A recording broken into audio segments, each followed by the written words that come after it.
Mr. Harding, you'll start out with us on this question.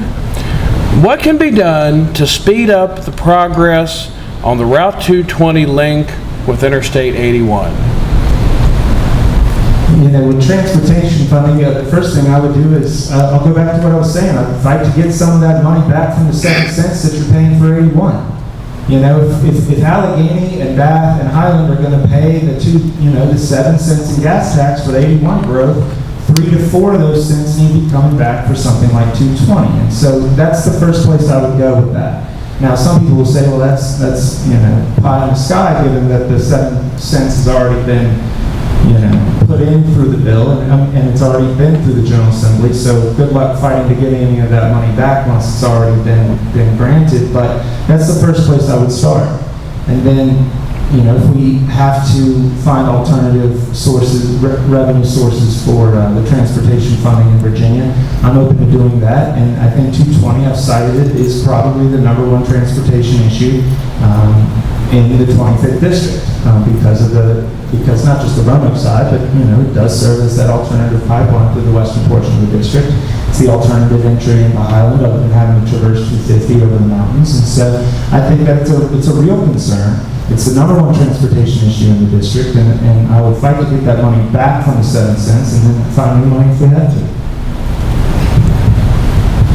Well, as I indicated before, the 7 cents means that 81's taken care of, and we're more likely to be able to get money from the other pots of money that are available through the state.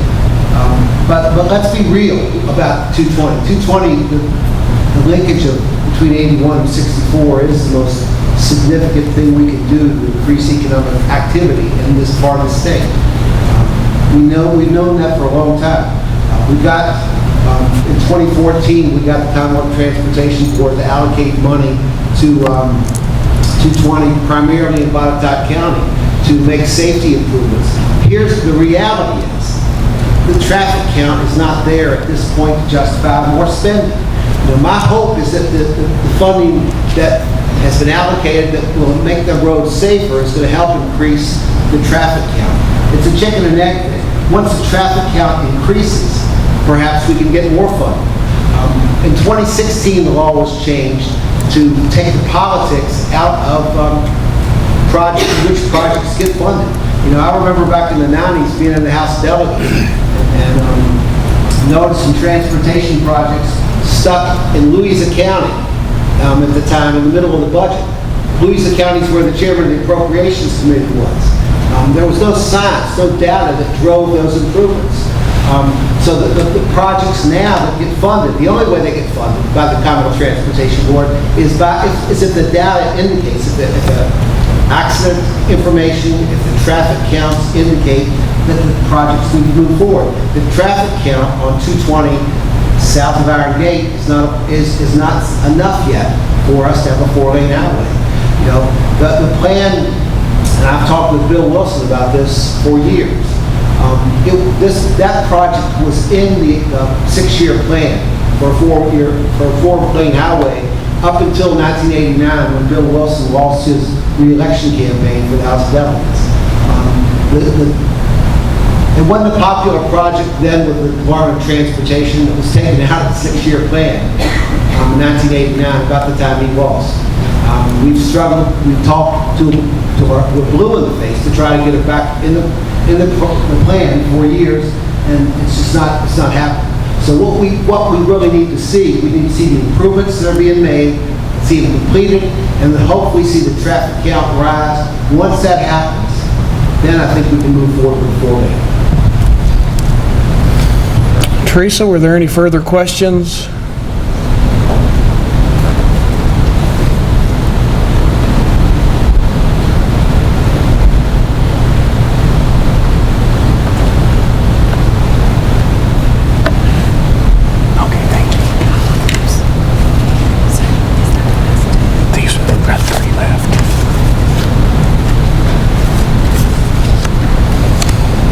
Okay, this next question, and it's going to be an individual question, same principle, but bear with me.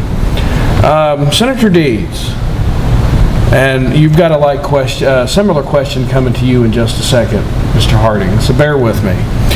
Senator Deeds, why do you align yourself with the Democratic Party? You know, the house my grandfather's farm, where the house on the farm where I grew up was the first house fired up by rural electrification in Bath County. We didn't have any money, but my grandfather was chairman of the Democratic Party, Bath County. I grew up from almost from the very beginning knowing about the power of politics and the power of government to make a positive difference in a person's life. I've been a Democrat all my life, and I grew up a Democrat, but now I know over the long course of time, the Democratic Party has stood for the things that have strengthened the middle class and they've been there for working people. Things like Social Security, Medicare, Medicaid, those are Democratic programs. Those are programs created by the Democrats. Franklin Roosevelt put the country back to work after the Great Depression. Lyndon Johnson, Southern Democrat, created the Civil Rights Revolution. I'm a Democrat. I'm proud to be a Democrat. Now, Mr. Harding, your side of this question. Why do you identify yourself as an independent rather than a particular party? We live in one of the most polarizing political times in the history of the United States right now. And in Virginia, if you look at some of the largest donors and funders, they are donating to both parties. Dominion historically has been the largest donor to both parties equally. And then you can walk it down to the beer and wine wholesale industry and their cartel, and then you can look at other ones like Altria or the auto industry, and it goes down and down and down. And to me, they're being run by both parties. I mean, the corporate donor system and donor class is donating equally to both parties, and they're trying to distract and pull at the social fabric of our country. They're pitting us against each other on emotional, hyperbolic, rhetorical issues, whether it be on the national corporate media or they're pushing ideals that really tear people down on a basic human level, where civil discourse is now out the window. And so I identify myself as an independent because I've been disenchanted by plenty of Republicans who said they were going to do one thing and then they didn't. And then the trend of the modern Democratic Party is in a direction that is outright socialism. I mean, it was being advocated for. I mean, you look at two of the three highest candidates running right now in 2020, Bernie Sanders and Elizabeth Warren. They are outright, openly advocating for socialist policies. Beto O'Rourke says he will take your guns.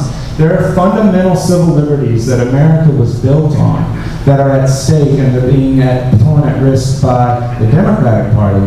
And then, of course, you've got the Republican Party, who right now in Virginia, they're not offering any new ideas to anything. They're just saying, we're just not the Democrats. And I'm tired of that. I think I'm part of a generation that's against institutions. You're seeing it torn down where people identify with maybe they say they're socially liberal or fiscally conservative, and they're finding their own space. And I think it's the right time to do that. I'll also note that the 25th District is the home of American independence. The Declaration of Independence was partially, and if not significantly, crafted in this district, and it really sparked what is the American ideal that we have, and that is individualism, independence, and civil liberties, small government to protect your life, liberty, property, and contract, and having a defense. And at the end of the day, and free markets. These are all ideals that I believe are bipartisan or nonpartisan. And my opponent just referenced the history of the Democrats, and what you notice is the positive things he mentioned were large government programs that are now failing.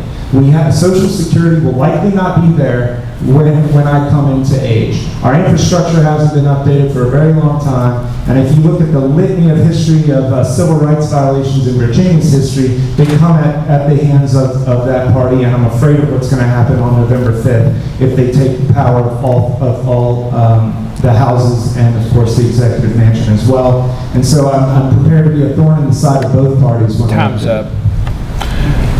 Okay. Thank you for that. Next question. We'll start with Mr. Harding. Some courts are giving the victims of domestic violence cards that they can carry rather than full legal documents. Would you support expanding this practice Commonwealth-wide?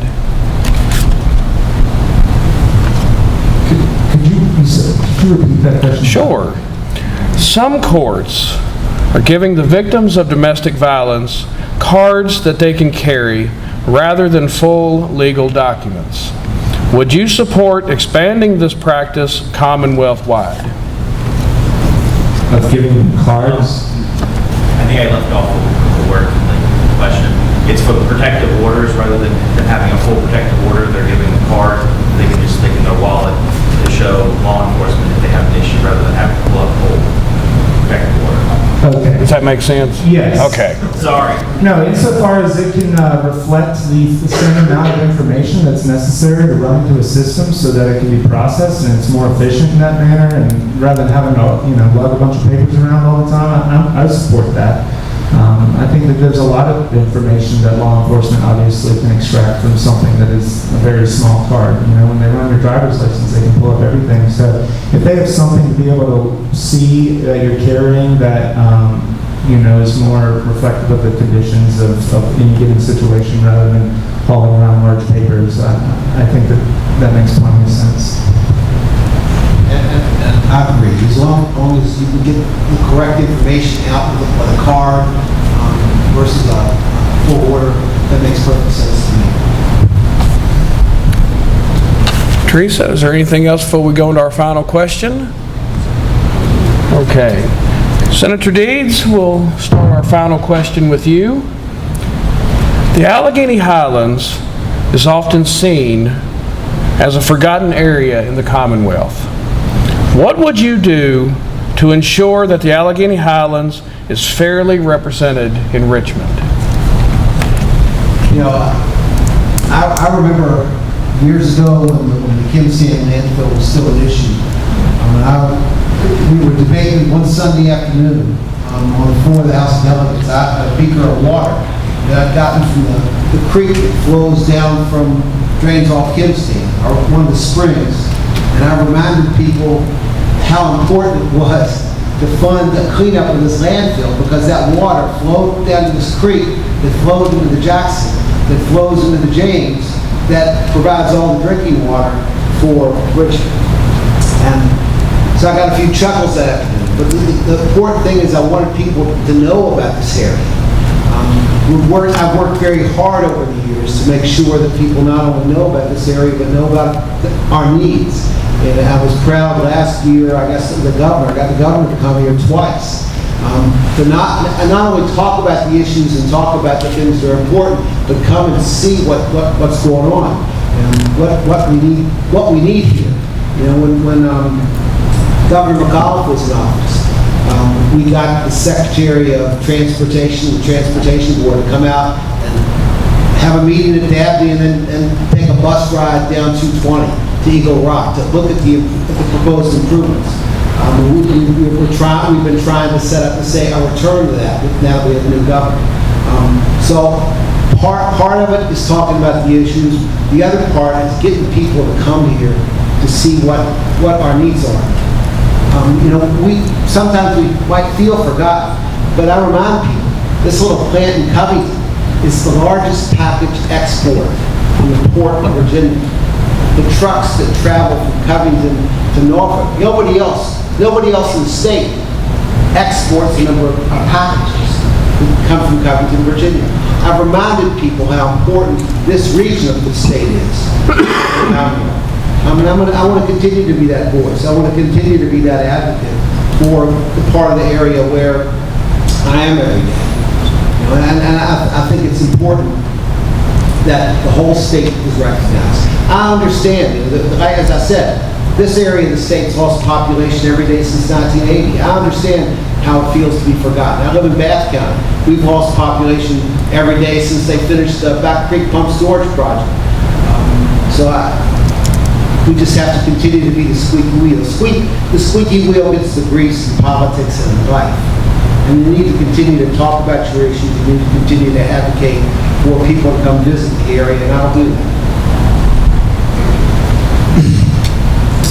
If November 5th doesn't go in our direction, if I'm not in the state Senate and the majority does flip to the Democrats, you're not going to see revitalization or success in this area. The right to work is going to be at stake. $15 minimum wages are going to wipe out hundreds of jobs in an area where cost of living does not account for that. You're going to see higher taxation. You're going to see more regulations. You're going to see a Green New Deal that's going to double the cost of electricity, and you're going to see the idea of this Virginia entering and then acting upon cap and trade with multiple states along the East Coast, which is going to truly threaten West Rock and everything else. I believe we now live in a time in Virginia where, and it's in the United States, where rural America has been at the beckoning of the urban areas. And Northern Virginia continues to creep down 95 and creep down 29 and creep. I live in that area where now Culpeper is considered the southern area of Northern Virginia. Alleghany is in a unique place because you're too far north to be truly southwestern Virginia, and you're too far west to be central Virginia, and you're too far south to be, along the Winchester line of 81. So you're in the right smack dab in the middle of this unique triangle where Roanoke is what everybody thinks of. Nobody thinks the West starts till Roanoke. I'm going to do everything I can to slowly pull back these regulations and taxes. And I mentioned the moratoriums on state taxation in the frontier counties like Highland and Bath. Bland and Craig are the other two. They're down in Southwest Virginia. Make them lands of fiscal and economic and active liberty for people to be attracted to. Because if the elections go the wrong way, we're going to look like Maryland really quick. You're going to wake up in Maryland. Northern Virginia is not a place I want to live. And then when those policies enter into a one-size-fits-all Richmond dictatorship, it's going to annihilate this area. You might as well put the house on the market now and move somewhere else. Because then the cost is going to be real hard to get out of Dodge once they go into effect. Everybody's going to be looking for somewhere else to go. We need to revitalize this area and make a compact with rural Virginia so that people want to move home. You're seeing a brain drain when children go off to their high schools and then all they're told they can do is go to a four-year institution. They acquire so much student loan debt that the only way they can pay for it is in an area with these high salaries and high-paying jobs, and they have no reason to move back into rural Virginia. We need to incentivize them to come back. We need to give them tuition offsets with interest offsets for them to go back home and start a business, start a family. And we need to eliminate that taxation in these frontier counties. And if Highland and Bath succeed, Alleghany is going to succeed too, due to the 220 corridor and the traffic down. So I think this western portion can all work together, and we need to do the exact opposite of what's happening in Northern Virginia, and the exact opposite of what will happen in Richmond if I'm not elected. So I hope you'll choose me on November 5th. Thank you. Okay. As we conclude this evening's forum, Mr. Harding, we'll start with you. Take 3 or 4 minutes and tell everyone here why you're running for the 25th District State Senate seat, and give any kind of closing remarks you'd like to give. So I'm running for the 25th State Senate District seat primarily because I've looked into the faces of a lot of different people that have gone unserved in the 25th District. I'm born and raised in the 25th District. I've lived my entire life in about 80% of the 25th District. Born and raised in Charlottesville and Albemarle, prosecuted in Nelson County and lived down there. We've spent over 3 years in Lexington and Rockbridge while going to law school.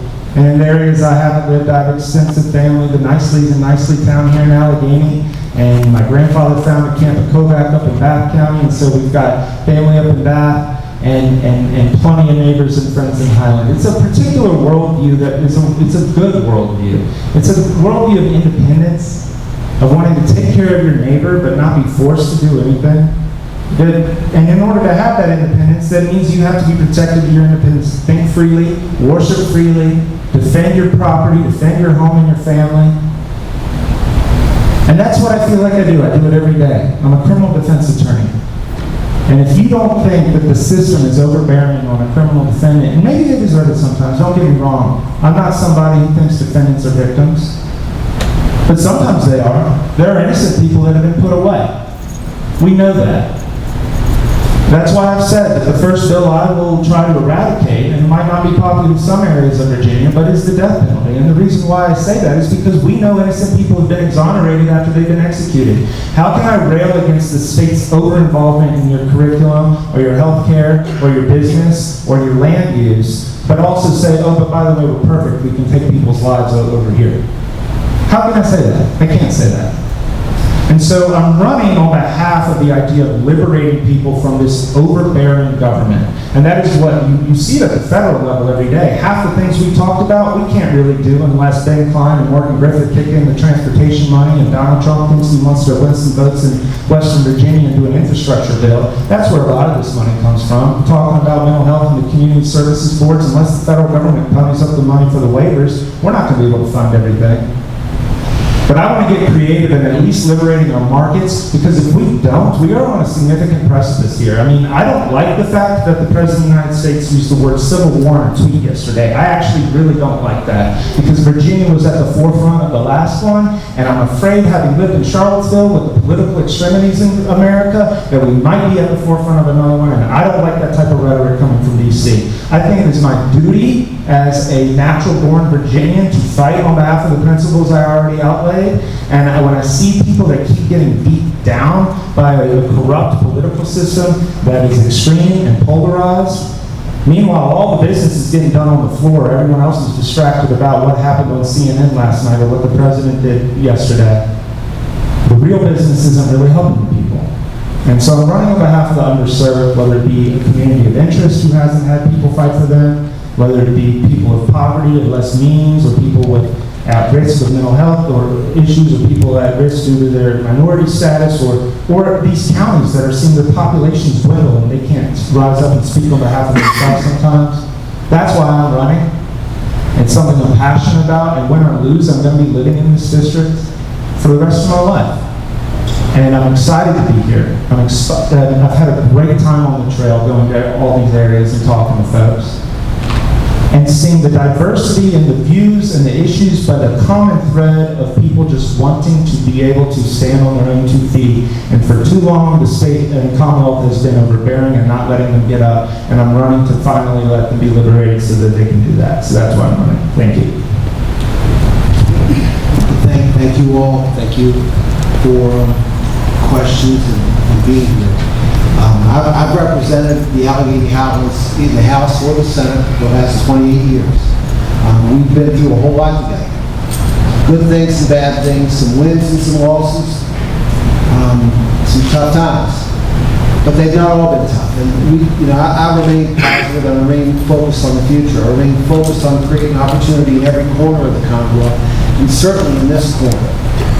If we do that, I mean, if you look at some of the things that have been laid before you, the most regulated taxed part of Virginia, and also the wealthiest part, the part where businesses want to go, is Northern Virginia. We don't want to be Northern Virginia. We want to find a way to grow enough to sustain our population and to grow some, but not to lose our rural character. So we still have to do things our own way. The way to create opportunity is to invest in the infrastructure that is going to allow us to succeed. And the infrastructure is build an educational system, the intellectual infrastructure that gives our young people the ability to move to the next level of education of the workforce. Number one. Number two, build a transportation system, the transportation infrastructure that allows us to move from place to place, and allows people to move here, allows us to go other places, but allows for economic growth. Number three, build healthcare infrastructure. Invest in people. Make sure people can stay healthy, because a workforce that's healthy is a workforce that's productive. That's why when we do things like invest in mental health in Step Virginia. It's why when we expand Medicaid and expand health care to already in Virginia 320,000 more people, including a bunch of them right here. It's important. We have to take another step We've got to invest in broadband, fastest internet possible, so we can change the way we think about economic growth. You know, I was proud this time to stand with a whole lot of people on both sides of the aisle and put money in the budget for rural broadband, but it was $19 million. You know, one of the companies I work with is BARC, a rural electric provider in Alleghany, Bath, Highland, Rockbridge, and Augusta counties. And I can tell you that $19 million is not enough to do one county. So we have a whole lot more to do. And I'm committed to doing that work. I'm committed to finishing the work that I've begun with mental health. You know, I'm in the middle of so many things that I feel compelled to keep moving forward. Now, you've known me for years. I'm a Democrat. I am what I am. And some of you might not like that.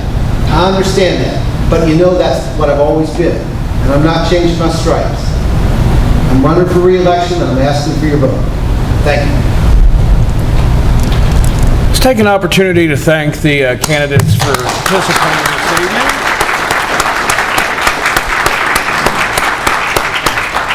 We want to thank Senator Deeds and Mr. Harding for being here and taking time out of your busy schedules to participate this evening.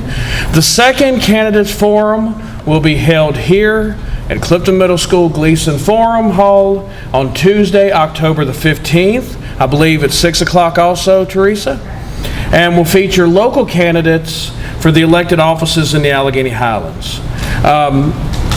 After we close here, please make sure you stop and enjoy some light refreshments with us and take time to thank our candidates for being here this evening.